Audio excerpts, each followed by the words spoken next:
I know this is an MMA channel, but today we are going to talk about the absolute abomination of a stoppage that happened in Usyk versus Verhovven yesterday.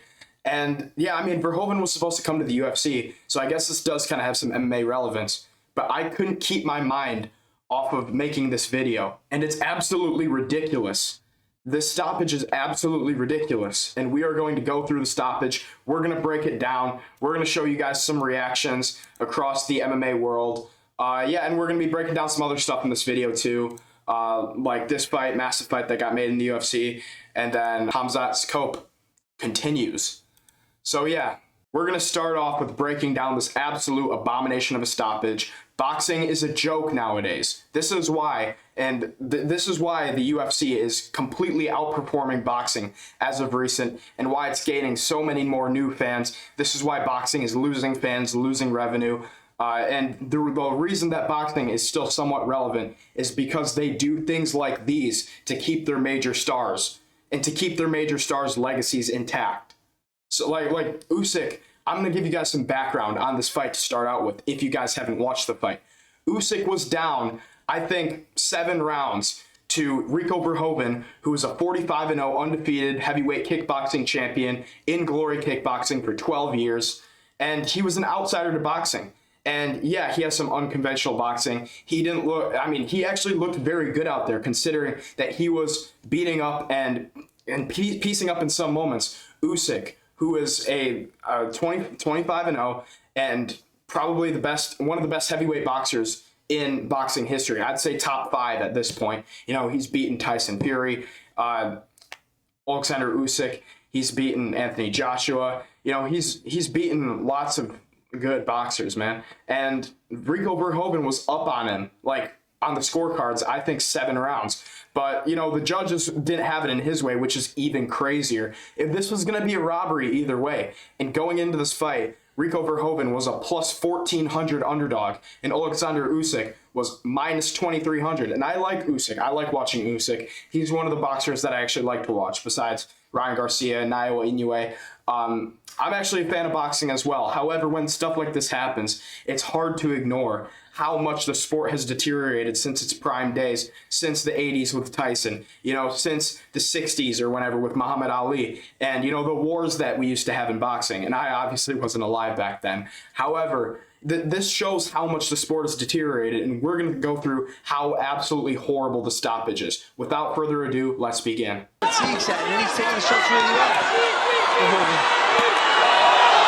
Now, right there, Rico Verhovven was rocked by a big uppercut from Alexander Usyk, and man, it was, I mean, it's a good shot, and he dropped him, and that was, I think, the only knockdown of the fight. So, I mean, good shot by Usyk. However, wait, you guys can't even see it.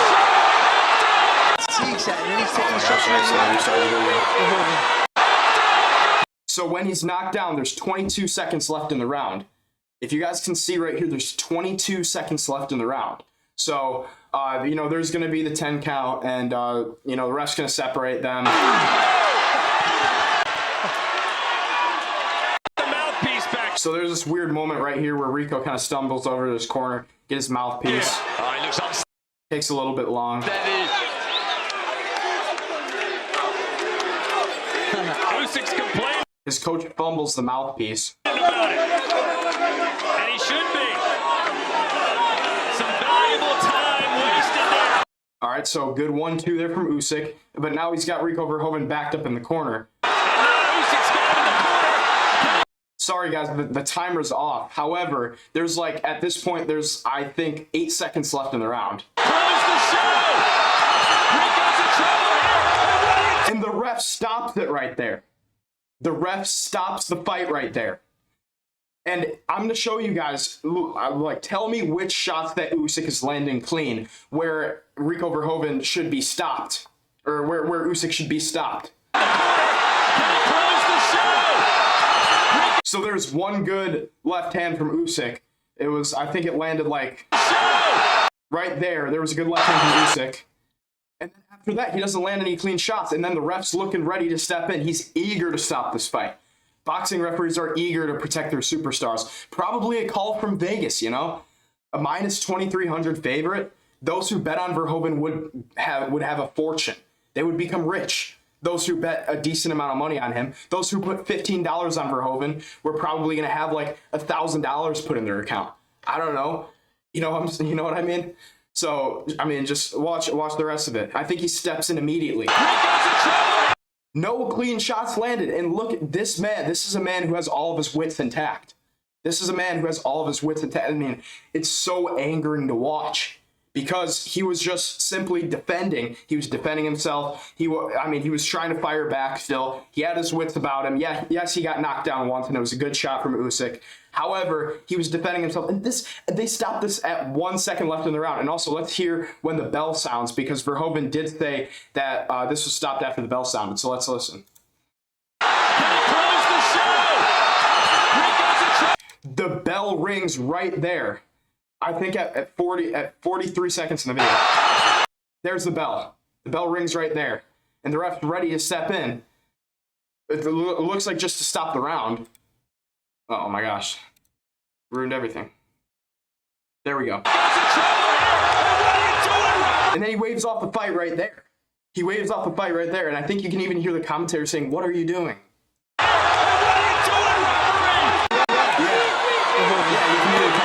You can hear the commentator say, "What are you doing?" It's such an absurd stoppage. It's crazy. What are you doing? Exactly, man. This is an insane stoppage. And there was once, I think the bell rang. I mean, you can hear the bell ring right before the round ends. Right when the round ends. And right before the ref steps in, we're going to go back to 43 seconds. I'm going to just show you guys like a third or fourth time, just so you guys can know when the bell rings. Bell rings right there, and the ref hasn't completely stepped in yet. Looks like the round's just over. Usyk stops. Oh, never mind. Usyk doesn't stop. He punches after the bell. And then he's backing away because it looks like the round's over. But then the ref steps in while Verhovven is still defending himself and has all his wits about him. Like, these refs in boxing, man, will stop the fight when there's 3 clean punches landed. I mean, what the fuck are we doing? 3 clean punches.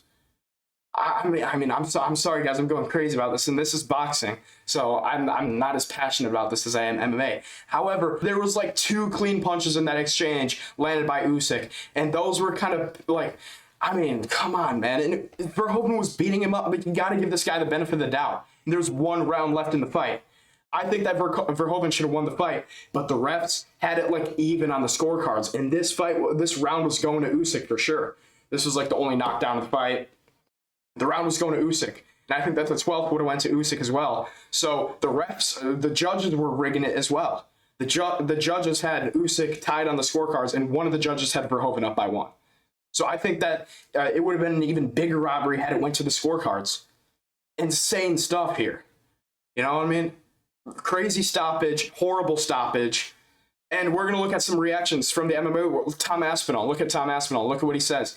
He went off after seeing the stoppage. And they say they don't even let him make it to the end of the round. It's a robbery. What the fuck is that? Boxing don't want anyone else to win. Simple as that. Come on. All right, last 10 seconds. Rico can survive this. Oh, landing a couple. All right, he's just reacting to the sequence. He says Rico landed a couple because Rico did actually land a few in this exchange. He was countering and he had his wits about him. So why is the ref stopping it? Oh, it's the end of the round, is it? Oh, what? He stopped it? No fucking way. For a world title fight, he stopped it. Yes, for a world title fight. That's the crazy thing about it, man. You got to give these guys time to recover in a world title fight. Maybe Herb Dean ain't so bad after all. You know what I'm saying? Maybe Herb Dean ain't so bad after all for giving these fighters a second chance. You know what I mean? With about 5 or 6 unanswered shots. What? That's mad when you think about it, because Usyk and Fury had a similar... it was even worse than that. Mate, what the hell's that? Well, the difference between Usyk and Fury in this was Fury was literally jelly-legged and just hobbling across the ring, and Fury's got really weak legs for his size. You know, Fury's all upper body, and his legs can just wobble once he gets hit clean with something. So Fury was just like, you know, kind of just like bouncing off the ropes and stumbling against the ring. So, You know, like Verhovven got dropped with one uppercut, and then he was defending himself and trying to fire back, and he had his wits about him. Like, he's been hit with crazier shit. You know, he got hit with a spinning back fist in a kickboxing fight, and then he ended up winning the fight. He ended up winning the fight by decision after getting hit with a nasty spinning back fist that badly wobbled him. So, you know, and Verhoeven's fit 45-0 in kickboxing, man.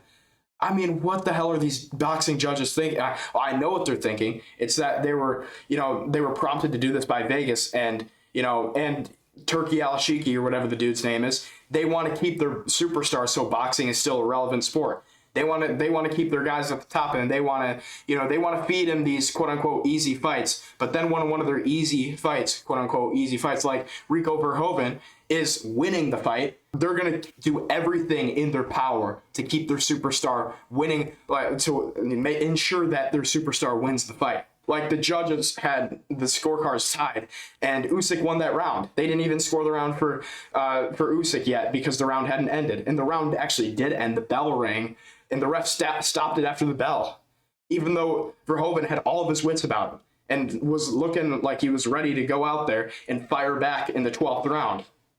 Absolutely crazy stuff. And I think for the rest of the video, Tom just talks about the stoppage further and kind of reiterates his points.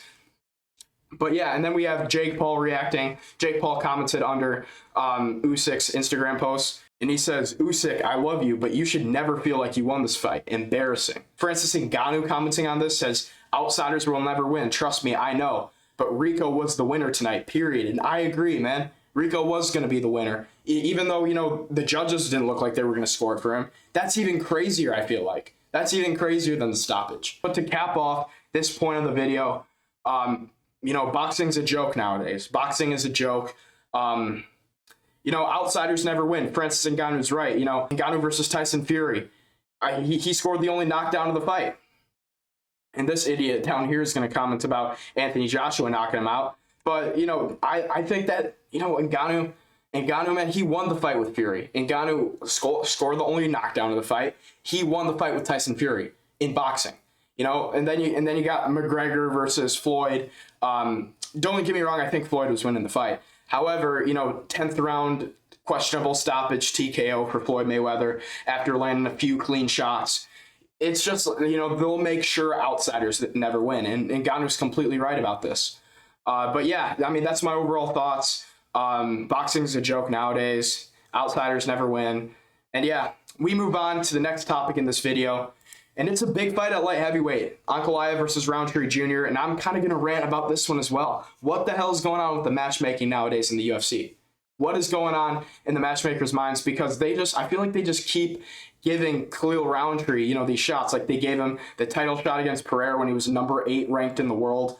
They should have gave it to Ankalaev at 307, I think, even though they did end up giving it to him eventually. And I think at that point in Pereira's, you know, trajectory of his career, at that point, and when he wasn't unhealthy, he would have beat Ankalaev the first time and not needed a rematch. And we would have seen Pereira at heavyweight earlier. And, you know, so that's like, he had the fight with Rountree. Rountree wasn't doing too bad in it until he got broken in the 4th round. You know, after that, Rountree had a good performance against Plotty Man Jamal Hill with no footwork. Jamal Hill's just a shell of himself, man. I don't even know what happened to him. I know what happened to him, the ACL, but yeah, Jamal Hill's not looking too good recently. But yeah, I mean, he should have finished Jamal Hill, honestly, the way that the fight was going. I think he dropped him like 3 times. He was hurting him to the leg. And then, you know, he fights Yuri. He won the first 2 rounds against Yuri. Really impressive stuff from him. And then Yuri just did what Yuri does, poured it on.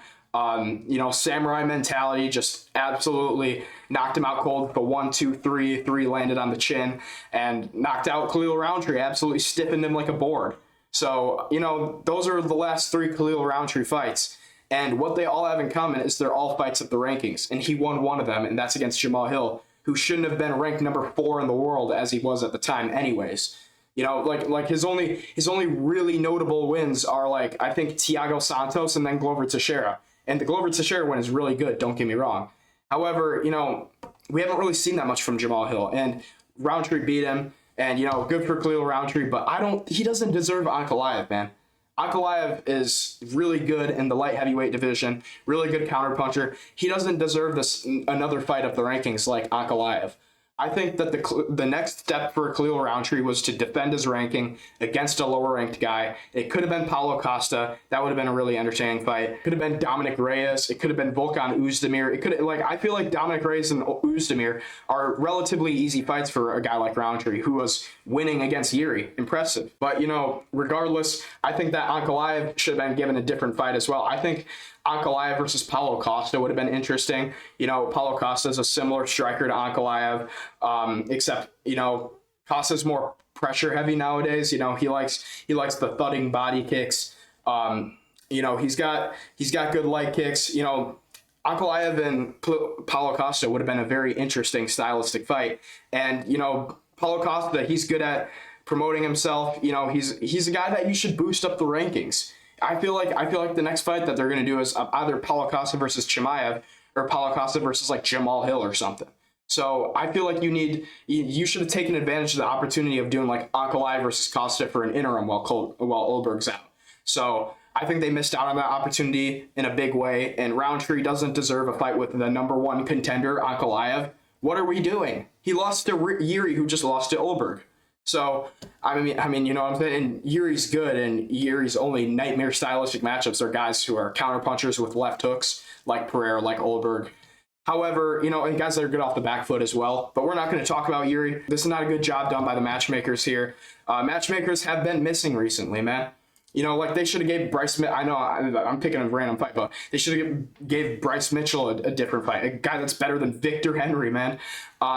They should have gave Gillian, where's Zhang Weili, man? Why don't we have Dern versus Weili instead of Dern versus Gillian Robertson? It's a layup for Mackenzie Dern, and I think that Zhang Weili is clearly the deserving, challenger for the belt in that scenario. She's actually entertaining to watch too. So I don't know what the matchmakers have been doing recently. I don't like this. I think it'll be entertaining unless Rountree just completely gets out grappled by Ankalaev. But Ankalaev is probably better on the feet than he is grappling, which many people don't give him enough credit for. But yeah, I mean, early pick, Ankalaev wins this. I think Ankalaev, I think he outstrikes Khalil to decision. I think Khalil will go to decision. He'll get hurt in round 5 or something, but he won't completely fold. I think Ankalaev wins this one by decision. He'll probably be next up for the title unless Khamzat moves up or something and then he becomes active randomly. But yeah, I mean, Costa said he wants to fight in like August or July or something. I say you give Costa like Jamal Hill if Khamzat's not going to be ready. He just went to war with Strickland. So yeah, I mean, this is the fight. I don't really like it. It'll be entertaining though. I'll watch it, of course. Yeah, we move on to, speaking of the devil, man, Khamzat's still coping. He's still coping about his loss. Originally it was, brother, I can't cut the weight anymore. I cut 12 pounds in a day. Like, brother, I need to smash this guy. I need rematch with, now it's, brother, I need to smash this guy. I need rematch with American. So, like pick a side, man. Do you want to tell Dana? And maybe Dana was lying about it. I don't know. Maybe they're gonna move Khamzat up to 205. Maybe he's gonna stay at 185. But man, you don't deserve the rematch after not defending your belt successfully one time. You know what I mean? Don't get me wrong. The fight was close, but first, before getting a rematch, you need to earn the you need to earn the rematch by fighting some of these top contenders and taking them out. You know what I mean? Like, you need to fight Kyle Bahalio. I would like to see Khamzat versus Bahalio. I would pick Khamzat in that one. I think the lower level contenders that are at the top in this division, and I know he can't fight Brendan Allen because he's all buddy with him now, but let's look at what he says here. So he says that he was robbed against Sean Strickland. We all know that Sean Strickland won this fight. We all know that he won clearly rounds 2, 3, and 5. But he says that he was robbed against Sean Strickland. Whatever, make that claim that you were robbed. I get it, you're coping. But he says it's because he's not American.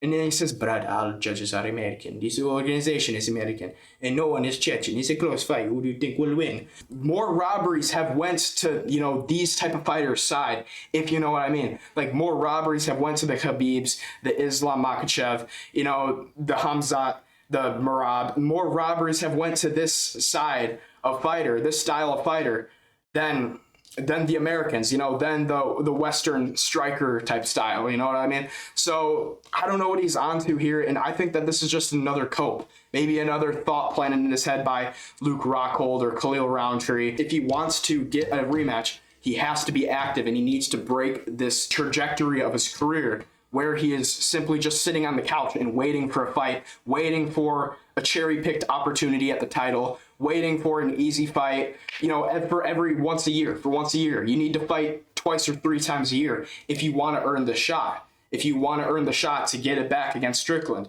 And I think that he still has decent chances in that fight. You know what I mean? Like, I would still like to see that. However, what you need to do first is to take out 2, maybe 1 if you're nice, I'll see. But, you need to take out a few of the top contenders, man. And you need to do the work that's necessary to be able to earn your spot. So that's what I think about this. He says down here, he's like, "Brother, I'm waiting. Tell me when you're ready, Strickland. Next time somebody has to be dead." But yeah, I mean, you can say that all you want. But first, I want to see you call out a top contender, or maybe move to 205. Maybe just move to 205, man. And wait, and you got interesting fights there. You got Paulo Costa, who you have beef with. You have interesting fights at 205. I'd like to see you at 205. I think that's an easier division for Hamzat. So he needs to figure it out. But what he needs to get in his head is that he's not getting an immediate title shot, especially after the way that he won his first title fight by just hugging DDP. And it was looking like he was going to do that after the first round of Strickland, because he just hugged him and held him on the ground. You know what I mean? And he was working for submissions, don't get me wrong. He had the back. But, he didn't do anything with it. Didn't damage Strickland on the ground. Didn't really get close to a submission. Strickland was fighting the hands really well. So if you're gonna fight like that and try to be so boring, man, you're not getting the title shot immediately. You got to take out some of these top contenders. And, the most important thing for you to do is finish them, damage them, be a fighter. It's not too much to ask. It's your job. Do that. Anyways, off of that rant, yeah, these are my thoughts on the MMA world plus boxing. Horrible stoppage. Boxing is a shell of what it used to be. Judges were rigging it too. A complete Vegas intervention. MMA world reacts to it, and Ngannou's right. Jake Paul's right. Just got a notification here. X that out. I don't know about this one, man. Kind of a negative video today, man. I'm sorry, guys. We'll come out with something positive once the fight week for the China card. We're gonna get predictions out early in the week. We haven't done a prediction video in a long time, man. It feels like it's been 2 weeks, and I know it has been since our last UFC event. Yeah, and I'm gonna be going live on Saturday. Predictions are gonna be out early in the week. Yeah, like and subscribe, guys. Thank you guys for watching. Follow me on Instagram at the JJ MMA Official. Follow me on Twitter at the JJ MMA. I'll see you later. Goodbye.